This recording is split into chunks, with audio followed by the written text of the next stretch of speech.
Alright, how's everybody doing out there in Math Magic Land today? That's right, hope you're doing alright. And in this video today, we're going to explore the zero exponent rule.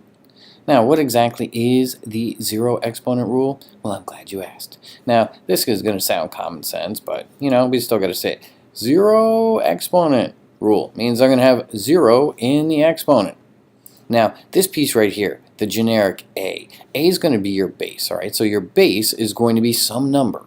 To the 0 power is going to give you 1. You'll explore this in a little bit more in other courses later on when you deal with some logarithms and exponential stuff, and more on that later. But for now, you need to know that a to the 0 equals 1. However, there's one catch. Whatever the a is, it just can't be 0. And that's because you can't have 0 to the 0 power, at least not yet. Later on, when you're in calculus, you will learn how to work with that. For now, you just need to know that a to the 0 equals 1 unless your base is 0. Now, let's take a look at this pattern here. And I think I want to develop this for you guys to kind of understand what's going on and why that property is true. So if I had 3 cubed, I would have 3 times 3 times 3. And I know that that's going to give me 27. 3 squared is just 3 times 3, which we know is 9. And 3 to the first power, we know that that is just going to be 3. Now, 3 to 0, I don't know what that is, all right? But I want you to kind of pay attention to a little pattern here. I'm going to show you one thing. As I go down in exponents, so if I go from 3 cubed to 3 squared to 3, notice I have 1 less 3 each time. So really, if I go backwards from 27 to 9, if I divide by my base, which my base is 3, if I divide that by 3, I'll get 9. 27 divided by 3 is 9. If I do 9 divided by 3, I end up with 3. So it would make sense then that this pattern, if I continued that, 3 divided by 3, I would get 1. And if I continue that, 1 divided by 3 is just going to give me this fraction 1 over 3, 1/3. Now another way you could also think about that is 3 to the negative 2. So if we look at the next one, 3 to the negative 2 power, that's the same thing as 1 over 3 squared, which of course is 1 over 9, the reciprocal of 3 squared. Now, likewise, if I took 1/3 and divided that by 3, I would still get that 1/9. So you have a couple different ways you could think about it, but the big deal, the big kahuna here is knowing that 3 to the 0 is 1. Now, same idea, but let's take a look at a different base. So say we're using 2 as our base. So if 2 is our base, 2 cubed, so that's 2 times 2 times 2, which gives us 8. 2 squared, of course, we know 2 squared is going to be 4. 2 to the first power is 2.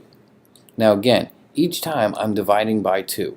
I'm dividing by 2 as I go backwards, and so it would only make sense is that I decrease my exponent by 1 as I went from 2 to the first to 2 to 0. Again, I divide by 2, which gives me 1.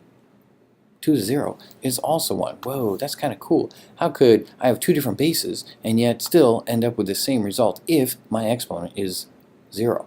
Well, that's what the zero exponent rule has you do.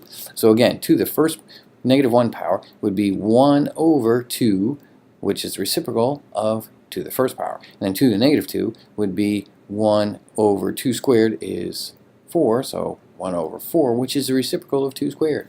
And again, if I kept going down in my exponents from 0 to negative 1 to negative 2, every single time, I'm dividing by 2 each time. So that is why the zero exponent rule is the rule that it is.